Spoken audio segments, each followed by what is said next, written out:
Hi guys, and welcome back to my channel. The case that I'm going to look into today is the case of Kristen Modafferi. She was an 18-year-old girl that disappeared whilst on a summer vacation, and 23 years later is still missing, and we have no idea what happened to her. This case was suggested by Justice For, so thank you for that. I appreciate any suggestions that you guys have. If you have any more, let me know. I'd just like to let you know, I mean no disrespect to anyone I talk about today. I've just got the information off the internet and compiled it into a video for educational purposes.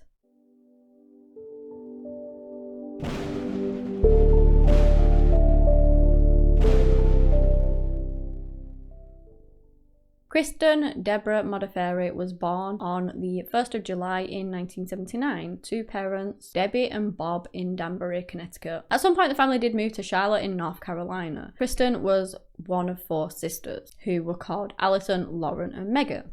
The family was pretty close and she would often spend her free time with her sisters.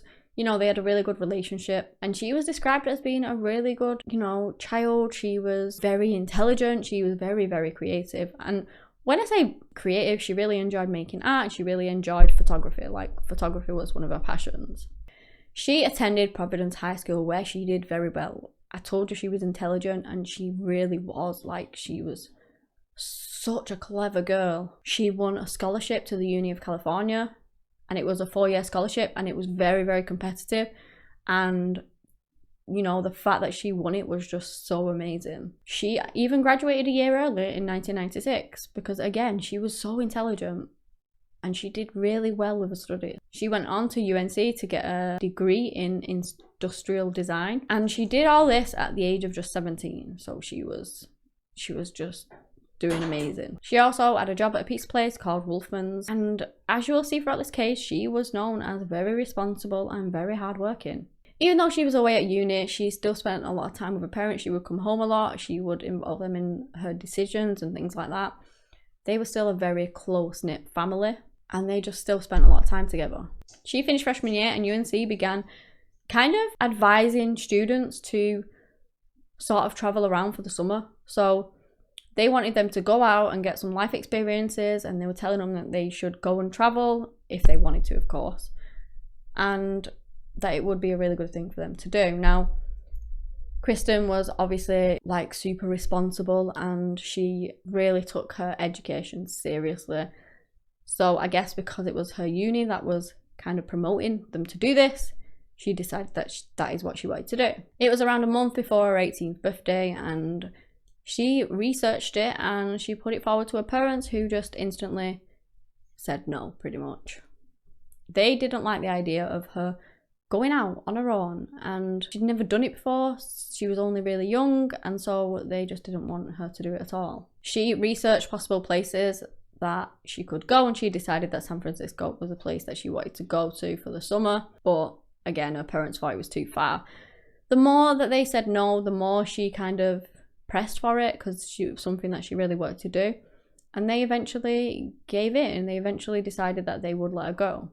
They didn't really want to hold her back, and so they let her do this opportunity of a lifetime that she wanted to do. One of her friends was also going to San Francisco for the same thing, so she was really excited about that, and especially when she found that UNC Berkeley was doing this photography course, that was all she wanted to do then, so it just made her even more elated to go. Again, being the methodical and, sensible girl she was, she went on to research places to stay. So she's looking through it all. She sees that pretty much, a lot of it is really expensive. And so she then turns to Craigslist, which at the time was very new, and she finds a room on there going pretty cheap. She rang the people that were already renting it and she found out that it was pretty perfect for her, actually. It was on 274 Jane Avenue in Oakland, and she would be having one of the rooms and would be sharing it with 4 male roommates that were already living there. Obviously, that would have been a lot cheaper than trying to rent a room on her own. I believe that her room actually came up because one of the guys had a girlfriend that was living in it, and then they split up or something, and so they moved out, and then it left them with a room to fill. She was due to fly out on the 1st of June in 1997, which was actually her 18th birthday. So she flies out, her roommates are there to collect her, to take her back to the room, and then as she gets there, she rings her parents to let them know that she got there safely. Now, the photography class was due to start within the next 3 weeks, so She wanted to see the site. She wanted to go out and do everything she could, literally do everything she could. She had like 3 weeks to cram it all in, and that is exactly what she did. Because she was going to be very busy with that class, and also she needed to find a job because she needed to sustain herself that way. So she just wanted to cram everything in that she could. The very next day, she gets up, she goes out with her CV, resume, and in hand, and she starts walking around. She goes to a shopping centre, Crocker Galleria Mall, and she just starts handing out her CVs everywhere. It doesn't take long before she's literally hired on the spot. She walks into a coffee shop called Spinelli's, and they weren't even hiring at the time, but she handed over a CV, and with what she said, the person was just so amazed and so blown away that they literally just hired her right there and then. And again, they weren't even hiring, so I don't know what she said to them, but they were super impressed with it. She also then found a part-time job on top of that in San Francisco Museum of Modern Art, and from then onwards she worked from 7 a.m. till 3 p.m. and then onwards would then go out sightseeing. She, as I said, she wanted to cram everything in, so often she would be up till like 12 p.m, you know, not get home till after 12, because she's just been that busy and just out there wanting to do everything that she could before, you know, she couldn't do it anymore, basically. So we're now on the 23rd of June in 1997. It was 3 weeks after her 18th birthday, and Kristen starts her day like any other. She gets up early, she goes to a shift at Spinelli's. She had a chat with her co-workers there. You know, she wanted to do like a last hurrah before she started her photography course the next day, because it was due to start on the 24th. So she's chatting away, and she doesn't really know what to do because she's done everything. And then she says that she might be visiting Baker Beach because there's a pool party going on there later. So that might be where she's going to head and experience that before, obviously, she goes to a photography course. Her shift finished at 3 p.m. like normal. She didn't actually clock out that day, which normally she would do, but her co-workers said that she left like at 3 p.m. on the dot. Co-workers then reported seeing her 45 minutes later in the area with a blonde woman, and she was on the second floor of the Galleria. It was said that the people that saw her thought she knew this person with her actions and stuff. They were walking like side by side, they were chatting, they didn't seem to look like there was anything wrong between them, so people thought that she knew this person. This blonde woman has never been identified, and she has yet to step forward to identify herself, because she may be one of the last people that ever saw Kristen, and we don't know who she is. The last known images of Kristen were caught on a bank surveillance camera of her withdrawing money. And that's basically it. As far as we know, nobody has ever seen Kristen again, and nobody's ever had any contact with her from then onwards. On the 24th of June, she didn't turn up to a photography class like she was expected. It was already paid for with a tuition, which was $925. So, you know, it was fully paid for. It wasn't cheap. She was so looking forward to it. She wouldn't have missed it. And so I believe her friend that was also attending the course was worried about that, like why she hadn't turned up. There was also an unclaimed paycheck waiting at Spinelli's for her. It was $400, and she just left that too. She never collected it. Her roommates went on to say that she didn't return home on the night of the 23rd, but they didn't really think much of it, because I guess they thought she was just out with someone or stayed at someone's, and that they weren't concerned about it, and therefore they didn't report her as missing. They thought maybe she was seeing someone or something like that, and that could have been the reason she didn't come home. The friend that was spending the summer there, that went to the photography class, tried to call her after she didn't turn up, but she never got a response back. So what she decided to do was to ring her parents and, you know, ask if they had heard of her, like they knew why she hadn't turned up to this class. And her parents hadn't heard from her, and they instantly knew something was not right. This was completely out of character for Kristen. Kristen had actually last called them on Father's Day to wish her father a happy Father's Day, but I believe they weren't there, so she left a message on the landline, but that was the last that they had heard from her. So they call the house a couple of times. They're trying to get in touch with her. There's no answer, and so her father leaves a voice message on the landline telling her to call him back. That was when one of her roommates, a guy called Griffin, you know, heard the message, and he decides to ring her father back. And he tells them that he had not seen her in 3 days. Her parents then flew out to San Francisco on the 27th, and they reported their daughter missing directly to the police department as soon as they got there. The police didn't look for her straight away. I don't know whether they thought that she'd just gone off somewhere, she was sightseeing or something like that, but they didn't look for her straight away. Her parents knew though that Kristen was responsible, that she would never ever have done this kind of thing under normal circumstances. So they knew something was wrong. Her parents decided to try and take it in their own hands in a sense, because the police were seemingly doing nothing. So they printed out posters, they put them everywhere. They just did everything that they could to try and find her, to spread awareness that she was missing.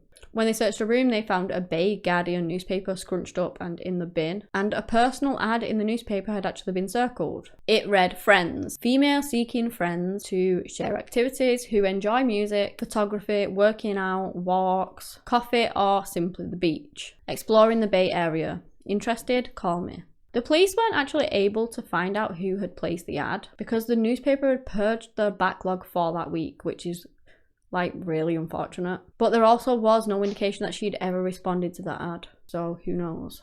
It wasn't until the 30th of June that the police finally started to look into her going missing and investigating her disappearance. On the 10th of July in 1997, a man phoned KGO-TV. This man was called John Onuma, and he was claiming that Kristen was murdered by these two women and that they had disposed of her body under a bridge near Point Reyes. They managed to identify the caller as John, as I've already told you, and he lived close to the Galleria. He then, when the police spoke to him, he told them that he had falsely implicated the women as he felt that they were conspiring against his girlfriend, Jill Lampo, to get her fired from her job. He denied having ever met Kristen and having anything to do with, a disappearance or anything like that. Police continued their search. I believe they were suspicious of him, but they didn't have anything tying him, so they continued the search.